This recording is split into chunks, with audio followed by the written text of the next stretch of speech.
Google's done it. We're live. It's the Kent Beck Scrum. It's Sam and Nicola. Nicola, how are things going with you?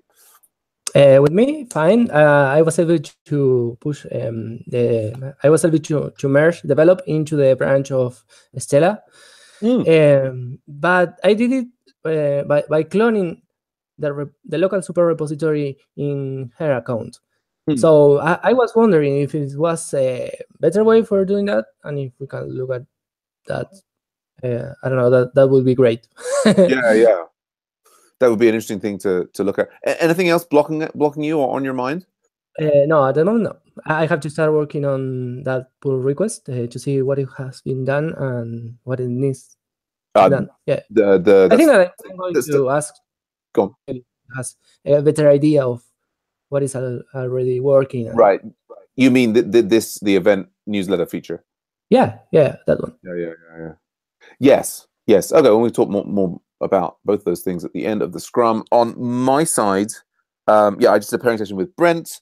I'm just really excited about what we've managed to do for this Charity Commission API. We've got what we've done with it. Here it is. Yeah. So we've got like this API. It's got all the data pulled in from the UK government about all the different charities, and we've set it up so that we can do like searching on any field for like partial matches. So we can grab data on the individual charities. We can look up when they were created.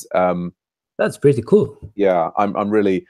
It's something that I've been wanting to. Yeah, we just fixed it. So we can pull up. This is like when this particular charity was created. So really excited about getting that in place. And we've just started work on local support of creating a new thing to consume this data, so that we can kind of update all of the information about the charities in the Harrow area.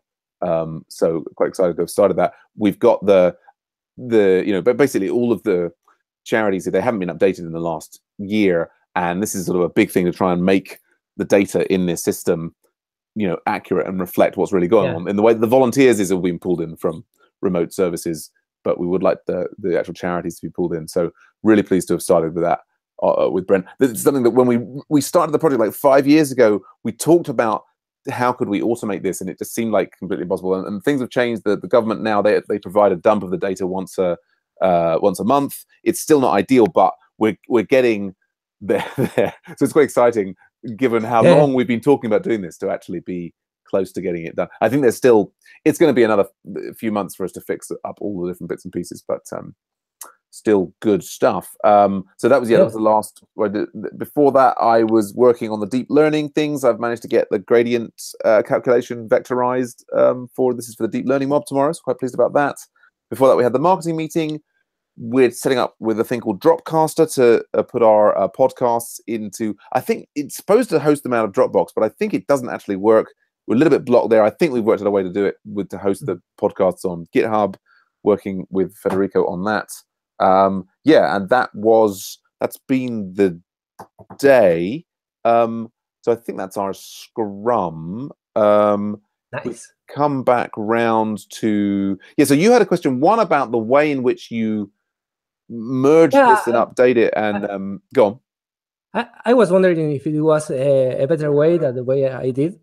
I mean, because now it's working and I can work on the there, but I don't know. I think that I saw you sometimes doing it in a pretty much easier way, a simpler way. Well, I think if you want to do it in that simpler way, you would need to be working off the main Agile Ventures local support fork and not off the branch.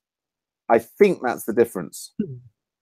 So the way that you did it, given that you're on a branch, like that you're on a fork, and that's your origin, I think that's just the way that you have to do it, because you're then working against Stella's fork and your fork, and there's this kind of okay. But you could, let's say, graduate at some point to say, I don't need this anymore, and you could start working directly against the Agile Ventures local support repository. Yeah, I mean, you could potentially check that out in a new directory if you wanted, and then set it up so that the origin was pointing to this, and it didn't have any reference to your personal fork, and you could do that as an experiment and see how you found it. But no rush. I mean, it's, that's something to try as and when you feel maybe like it. After this pull request. Yeah. Yeah.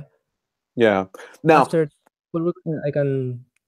Yeah. Now the thing that I would say about this pull request is, tell me. Yeah. It like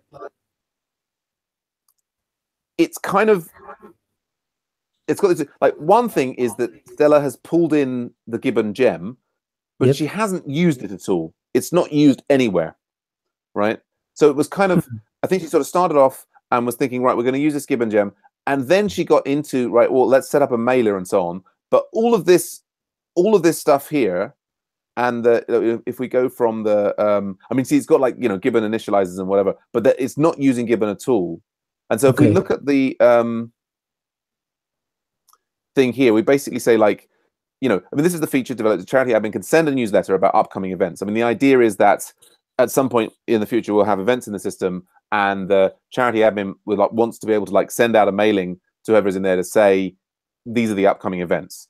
So it creates some events that are in the future, some registered users, and then, so it's doing this, like, when the event newsletter task runs, I should see the email delivered, and I should see this thing in the email subject.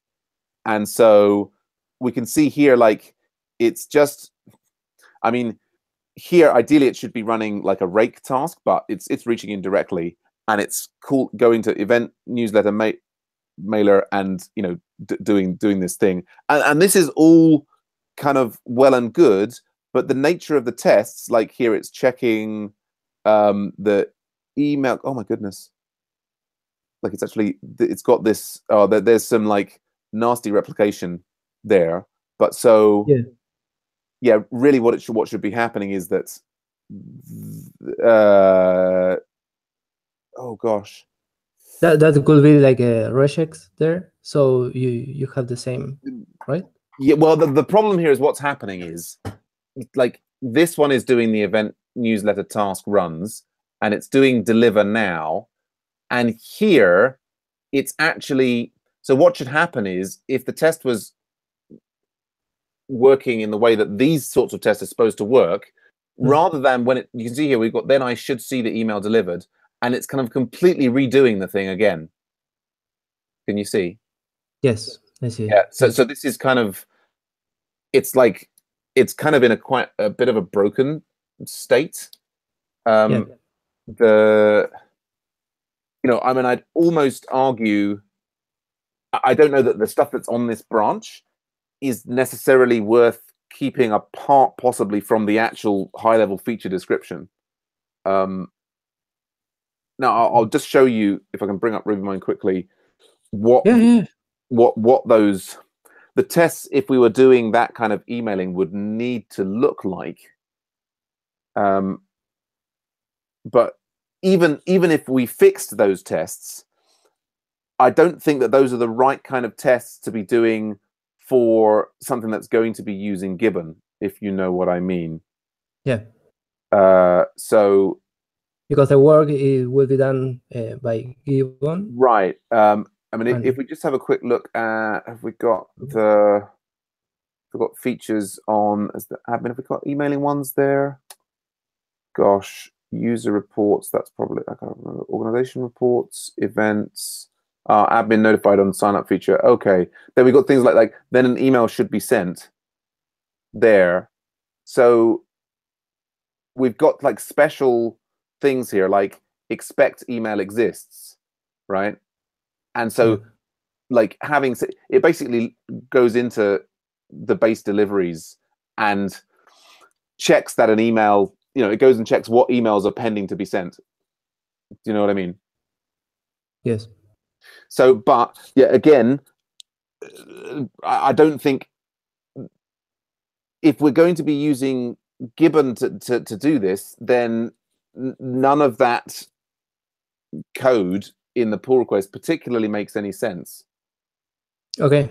You know what I mean? I'm going to put this. So, I mean, now it could be, we do have it all set up to do normal emailing without Gibbon. It's just, if this is a monthly newsletter and it's going out, like all the other emails that we do are kind of one-off emails like password reset and this, that, and the other. So they don't need, you know, they're not technically spam, right? But if we're doing like a monthly newsletter, then we need the framework whereby people can say, oh, I don't want to receive updates anymore. And the reason to use Gibbon and MailChimp is that MailChimp will have the links and will the register of all the people that subscribe, and right, and it will, but in particular people will be able to click through and say, I don't want to get this email anymore. And so it's like we don't want to have to like re-implement that functionality, if you know what I mean. So I mean, it's did you work out with Stella that you're going to work on this separately from her and try and fix up this thing, or were you going to pair together on it? I don't know. We didn't talk about it. We just talked about Gibbon, if I have used it before. Right. And I did use it. I think that it was like 1 year and a half. I don't quite remember, but I know that I used it with MailChimp. Yes. It was quite easy. I mean, yeah. Oh, yes. You just receive the subscription and you send it. Oh, yeah. No, I think it's in principle. I think the difficulty is for Stella, who's maybe not as experienced, is just conceptually understanding all the different moving pieces. Okay. If you know what I mean. But so it's yeah. I mean, it's an interesting question of what we would need to have you know, sorted out. Maybe I will comment out some of the things that she has done, just not to delete them and to have them there in order to see if we can change it or if we need it at all. So yeah, I mean, it's an interesting question about how to move it forward. Like what I keep on sort of saying to Stella is that the thing that is needed is just to do that experiment with Gibbon. I mean, I guess the what we need is, I guess, to show her how to write a test that would stub Gibbon. Do you know what I mean? Yep. I guess that's maybe the thing that she needs, independently of just being able to run Gibbon from the command line. And so I presume that there's going to be so maybe that would be the thing that would probably be a big help to her, is like, yeah, we could maybe. I don't know with Gibbon that any of this makes sense. No, I think that if I don't remember wrong, I just created a controller with an action receiving the subscription from the newsletter, and from that you just go to the MailChimp. Yeah, exactly. But so the things that we send to MailChimp, so it would be like, so this is like, we need to be able to like list subscribers, batch operations, like I think we have to like create a campaign, right? Yeah, like you have to create a campaign, and then schedule it to be sent, right? Yeah. So we basically need some way to like, we can set all this up, and then we just need to stub Gibbon so that it like checks that it receives this stuff in the right format. Yep. So yeah, there you go. I guess that's is that enough of a direction? Cool. Nice. Yeah. Cool. All right, nice one. Excellent. I better run off now because I've got late for another meeting, but maybe see you tomorrow. Okay. See you tomorrow. Bye-bye. Right, take care. Bye for now. Bye.